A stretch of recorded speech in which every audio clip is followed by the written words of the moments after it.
لله رب العالمين والصلاة والسلام على رسوله الكريم وعلى آله وصحبه أجمعين أما بعد وقوله صلى الله عليه وسلم عجب ربنا من قنوط عباده وقرب خيره والحديث حسن وقوله صلى الله عليه وسلم لا تزال جهنم يلقى فيها وهي تقول هل من مزيد حتى يضع رب العزة فيها رجله متفق عليه وقوله صلى الله عليه وسلم إن الله يأمرك أن تخرج من ذريتك بعثا إلى النار متفق عليه۔ محترم حاضرین و ناظرین، العقیدۃ الواسطیہ کے سلسلہ وار دروس کی یہ کڑی ہے۔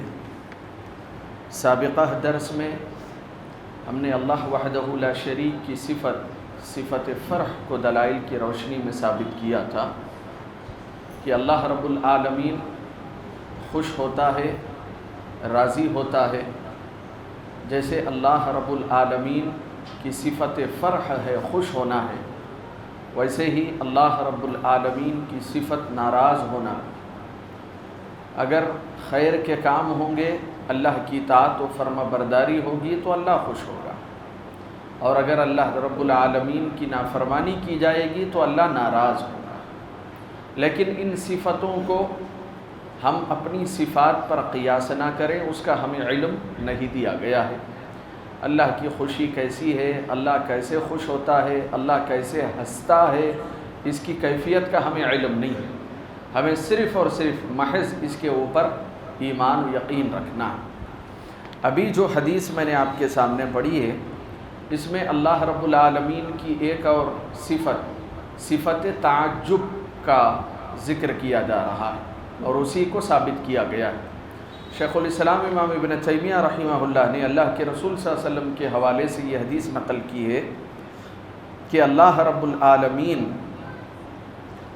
تعجب کرتا ہے اپنے بندوں سے جب بندے اس سے مایوس ہو جاتے ہیں، جبکہ اس کا خیر بہت قریب ہے۔ اس حدیث سے جو مسئلہ آپ کو بتایا جا رہا ہے وہ یہ ہے کہ اللہ تعجب کرتا ہے۔ تو اب یہ تعجب والی جو صفت ہے، تو ظاہر سی بات ہے میں اور آپ کب تعجب کرتے ہیں؟ آپ کو اور مجھے تعجب کب ہوتا ہے؟ یعنی کہ ایک ایسی حقیقت آپ کے سامنے آتی ہے جس کا آپ کو علم نہیں ہے، تب آپ جان کر کے تعجب کرتے ہیں۔ یہی نہ ہوتا ہے اور دوسرا کیا ہے؟ یعنی کہ وہ چیز جو مخفی تھی، آپ سے چھپی ہوئی تھی اور اچانک ظاہر ہو گئی، تو اس کو دیکھ کر کے تعجب ہوتا ہے۔ تو یہ جو ہمارے یہاں تعجب کا معنی ہے، یہ معنی کوئی اللہ کے لیے ثابت نہ کرے کہ کوئی ایسا حادثہ جس کو ہم سن کر کے چونک جاتے ہیں، تعجب کرتے ہیں، تو کوئی ہمارے تعجب کرنے کو اللہ رب العالمین کے تعجب کرنے جیسا نہ سمجھے، کیونکہ ہم کو علم نہیں تھا، علم ہوا تو ہم تعجب کرتے ہیں۔ لیکن اللہ کے بارے میں اگر آپ یہی بات کہیں گے، یہ تو اللہ کی گستاخی ہو جائے گی۔ اللہ کو علم نہیں تھا، پھر علم ہوا تو اللہ کو تعجب ہوا، جبکہ اللہ رب العالمین کا تعجب بندوں کے جیسا نہیں۔ اللہ تعالیٰ کو معلوم ہے، ہر شے کا علم ہے، تو پھر اللہ رب العالمین کے ساتھ اس تعجب والی صفت کو آپ کیسے ثابت کریں گے؟ جیسے مثال کے طور پر اللہ کے رسول نے یہاں پر ذکر کیا، طویل حدیث ہے جس کا خلاصہ صرف اور صرف اتنا ہے، بارش نہیں ہو رہی اور قحط سالی کا دورہ ہے، ہر طرف بھوک و پیاس عام ہو چکی ہے، ریوڑ مر رہے، گھاس پھوس نہیں ہے، کھانے کے لیے اناج اور غلہ نہیں، قحط سالی کا دور چل رہا ہے۔ اب اس موقع پر نماز ادا کی جاتی ہے، نماز استسقاء، اللہ رب العالمین سے بارش طلب کی جاتی ہے۔ تو اللہ کے رسول صلی اللہ علیہ وسلم بیان فرما رہے، بعض بندے ایسے ہوتے ہیں جو اللہ رب العالمین کی رحمت سے ہی مایوس ہو جاتے ہیں۔ اب وہ یہ سمجھتے ہیں کہ پچھلے کئی مہینوں سے بارش نہیں ہوئی ہے اور ہر طرف جو ہے بھوک مری عام ہوتی جا رہی ہے، ہو سکتا ہے کہ ہم بھی ایسے ہی مر جائیں۔ وہ اللہ رب العالمین سے رحمت کی امید نہیں کرتے، مایوس ہو جاتے ہیں اللہ کی رحمت سے۔ تو جب ان بندوں کی یہ کیفیت ہوتی ہے تو اللہ تعالیٰ ایسے بندوں سے تعجب کرتا ہے۔ اللہ تعالیٰ ایسے بندوں سے تعجب کرتا ہے۔ کیوں؟ کیونکہ اللہ اپنی رحمت سے کل کائنات کو رزق فراہم کر رہا، انسانوں کی، دیگر مخلوقات کی ضروریات کو پورا کرنا اللہ اپنے خزانوں سے بانٹ رہا ہے، یہ اللہ کی رحمت ہے۔ اور جب یہی بندے اللہ کی رحمت سے مستفید ہوتے ہوتے مایوس ہو جائیں تو اللہ اپنے ان بندوں کو دیکھ کر کے تعجب کرتا ہے۔ اب بات سمجھ میں آئی؟ اللہ کا تعجب کرنا وہ اللہ کے نفی علم کو ثابت نہیں کرتا۔ جیسے ہمارا معاملہ، ہم کو معلوم نہیں تھا، معلوم ہوا تو تعجب ہوا، جبکہ اللہ کا معاملہ ایسا نہیں۔ اس کی ایک مثال اللہ کے رسول صلی اللہ علیہ وسلم نے دی۔ آگے بڑھتے ہیں، ایک اور صفت ذکر کی، کیا ہے؟ اللہ کے رسول فرماتے ہیں کہ برابر جہنم میں جہنمیوں کو ڈالا جائے گا تو جہنم کہے گی حل من مزید، اور بھی زیادہ چاہیے مجھے، حل من مزید، یہاں تک کہ اللہ رب العزت اپنا قدم جہنم میں رکھ دے گا تو اس موقع پر جہنم سمٹ جائے گی اور کہے گی قط قط، کافی ہے، بس ہو گیا۔ اس حدیث کو امام بخاری اور امام مسلم دونوں نے روایت کیا ہے۔ اس حدیث سے شیخ الاسلام اللہ رب العالمین کی ایک اہم ترین صفت قدم کو ثابت کر رہے ہیں کہ اللہ رب العالمین کا پیر ہے، اللہ رب العالمین کا قدم ہے۔ لیکن جیسے ہم نے سابقہ میں کہا، اللہ کا ہاتھ ہے، لیکن بندے اپنے ہاتھ پر قیاس نہ کریں، اپنے ہاتھ کے جیسا اللہ کا ہاتھ نہ سمجھے۔ اللہ کا پیر بھی ہے، اسی صفت کو یہاں پہ ثابت کیا گیا ہے کہ جب اللہ تعالیٰ نے کہا ہے لَأَمْلَأَنَّ جَهَنَّمَ مِنَ الْجِنَّةِ وَالنَّاسِ أَجْمَعِينَ، کہ میں جہنم میں بھر دوں گا انسانوں کو اور جنوں، بھر دوں گا، یہ اللہ کا وعدہ ہے، جہنم بھر دوں گا میں۔ تو جب جہنم بڑی کشادہ ہے اور سب کو بھرنے کے باوجود بھی اس کی وسعت، اس کی کشادگی، اس کا طول و عرض، اس کی لمبائی، اس کی چوڑائی خالی کی خالی ہی رہے گی، تب جہنم کہے گی حل من مزید، اور زیادہ اور زیادہ۔ ظاہر سی بات ہے اللہ رب العالمین جنہوں نے غلطی نہیں کی ہے ان کو تو جہنم میں نہیں ڈالے گا۔ جب وہ کہے گی کہ حل من مزید، اور زیادہ ہے کیا، ابھی میں بھری نہیں ہوں، تو اللہ تعالیٰ بے قصوروں کو تو جہنم میں نہیں ڈالے گا۔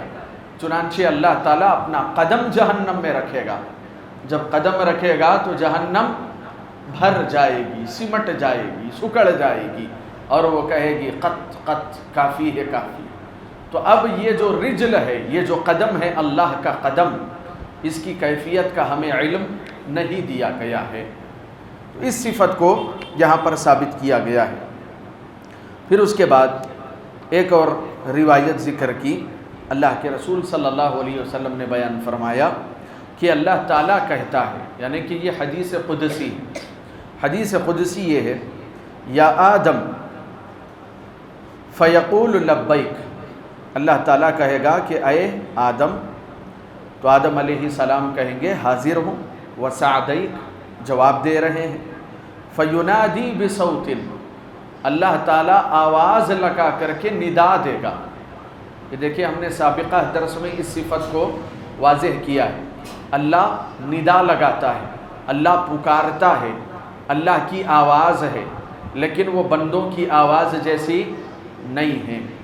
لیس کمثلہ شیء، کوئی بھی بات آ جائے تو آپ سب سے پہلے یہ عقیدہ جان لے کہ اللہ کی کوئی شے، کوئی صفت وہ بندوں پر قیاس نہیں کی جا سکتی، اللہ کے جیسی کوئی چیز نہیں ہے۔ آواز ہے، اللہ پکارتا ہے، اللہ ندا دیتا ہے، لیکن ہم اسے قیاس نہ کریں۔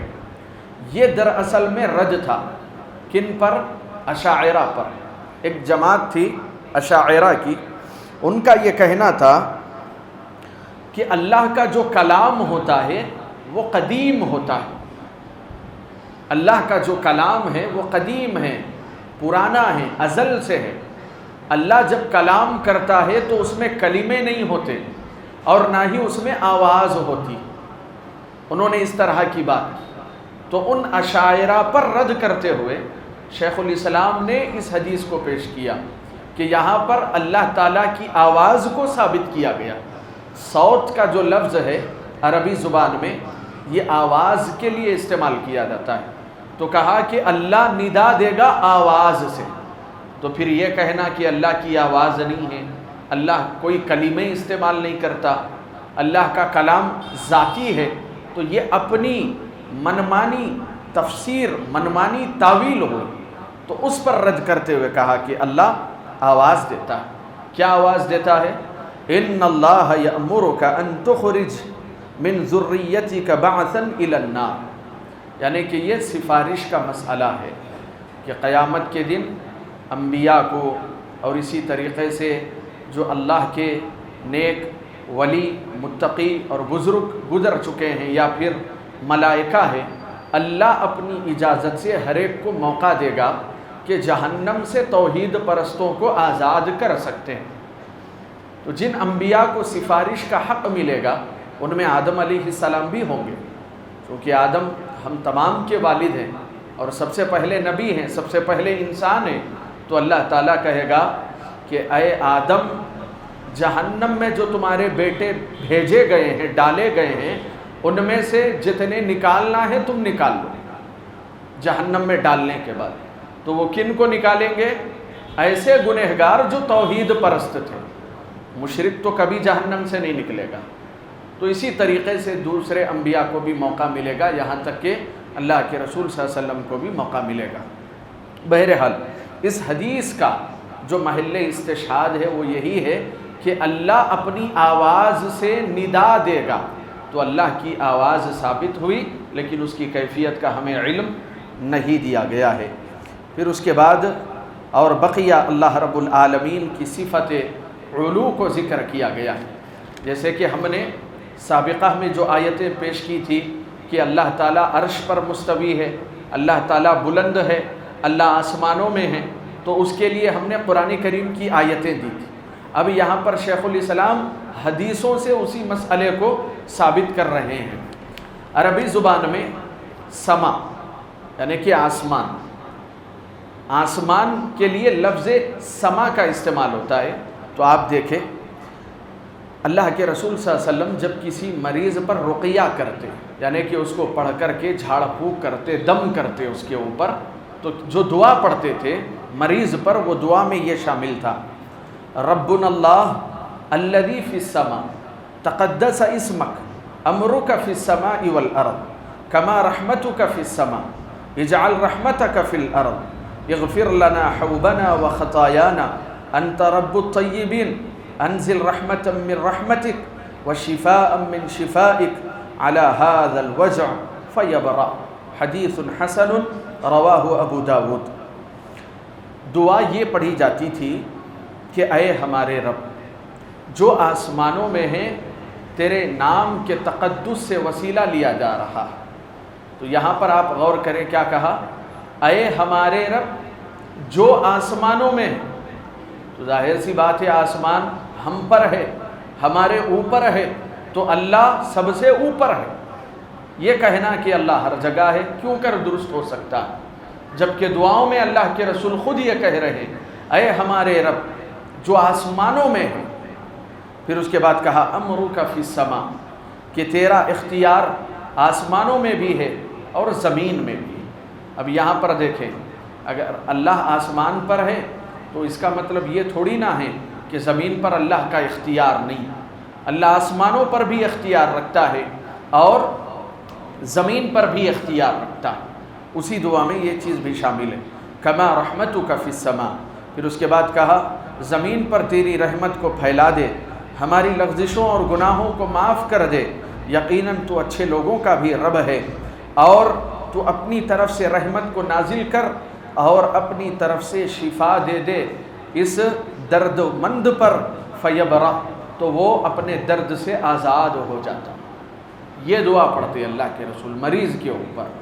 تو یہ جو روایت ہے یا یہ جو دعا ہے، اس سے کیا ثابت کیا جا رہا ہے کہ اللہ آسمانوں میں، اللہ اوپر ہے۔ یہ حدیث بھی ذکر کر رہی، جیسے ہم نے کہا کہ اللہ پر ایمان لانے کے لیے قرآن کی آیتیں بھی حجت ہے، اور ویسے ہی اللہ کے رسول کی احادیث بھی حجت اور دلیل ہے، جیسا کہ اس حدیث اور اس دعا میں اللہ رب العالمین کو ثابت کیا جا رہا ہے آسمانوں میں۔ اور اسی طریقے سے ایک اور حدیث ہے، الا تأمنوننی وانا امین من فی السماء، کہ کیا تم مجھے مامون نہیں سمجھتے جبکہ میں امین ہوں آسمانوں میں، یعنی کہ اللہ رب العالمین خود کہہ رہا ہے کہ میں آسمانوں میں ہوں، کیا تم مامون نہیں سمجھتے؟ یعنی کہ اللہ کا عذاب، قرآن کریم کی ایک آیت ہے کہ وہ لوگ جو اللہ کی نافرمانیاں کر رہے ہیں تو اللہ نے ان کو تنبیہ کرتے ہوئے کہا اَأَمِنْتُمْ مَنْ فِي السَّمَاءِ، کیا تم اس سے مامون ہو گئے جو آسمانوں میں ہیں؟ کیا مطلب ہے؟ جو آسمانوں میں ہیں تم اس کے عذاب سے محفوظ ہو گئے، کیا تم ایسا سمجھ رہے ہو؟ تو یہ جو قرآن کریم کی آیت، یہ جو حدیث، اللہ کہہ رہا ہے میں آسمانوں کا امین ہوں، تو اس سے یہ مسئلہ ثابت ہو گیا کہ اللہ عرش پر مستوی ہے۔ قرآن کے بھی دلائل ہے اور احادیث اور سنت مبارکہ سے بھی اس کا اثبات ہوتا ہے۔ اور اسی طریقے سے ہم نے اس کو مزید واضح کرتے ہوئے کہا تھا کہ والعرش فوق الماء واللہ فوق العرش، اللہ کے رسول فرماتے ہیں کہ جو عرش ہے یہ پانی پر ہے، جو تخت ہے، جو عرش ہے یہ پانی پر ہے، اور اللہ عرش پر ہے۔ پانی پر اللہ کا تخت ہے عرش، اور عرش پر اللہ مستوی ہے، جیسے کہا الرحمن علی العرش استوى، کہ رحمان عرش پر مستوی ہے۔ اور اسی طریقے سے ایک اور حدیث بھی یہاں پر ذکر کی کہ ایک باندی کو جب لایا گیا، ایک لونڈی کو لایا گیا تو اللہ کے رسول نے اس سے پوچھا این اللہ، اللہ کہاں ہیں؟ تو اس باندی نے جواب دیا، اس کنیزہ نے، کہ میں گواہی دیتی ہوں فی السماء، کہ اللہ آسمانوں میں، فی السماء کا لفظ استعمال کیا، آسمانوں میں۔ قال من انا، تو اللہ کے رسول نے دوسرا سوال کیا اس کنیز سے کہ میں کون ہوں؟ تو اس نے جواب دیا انت رسول اللہ، آپ تو اللہ کے رسول ہیں۔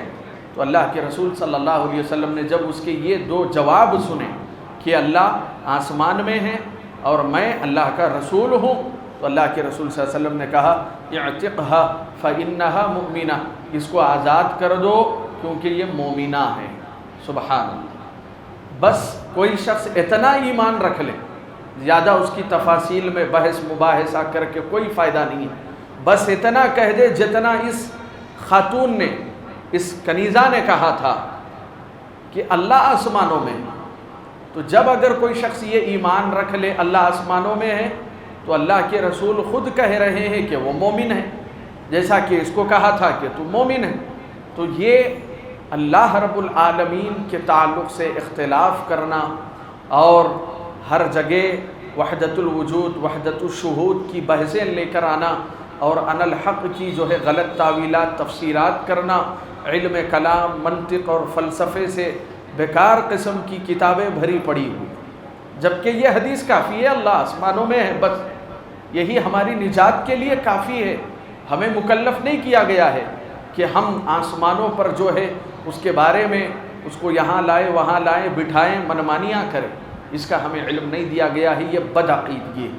اللہ کے بارے میں جتنا قرآن میں ملتا ہے، جتنا احادیث میں ملتا ہے، اسی پر اکتفا کریں، وہی ہمارے لیے کافی وافی شافی ہے۔ بقیہ انشاءاللہ صفات آئندہ درس میں ذکر کریں گے۔ اللہ تعالیٰ سے دعا ہے کہ اللہ ہمارے عقائد کی اصلاح فرمائے، آمین۔ السلام علیکم۔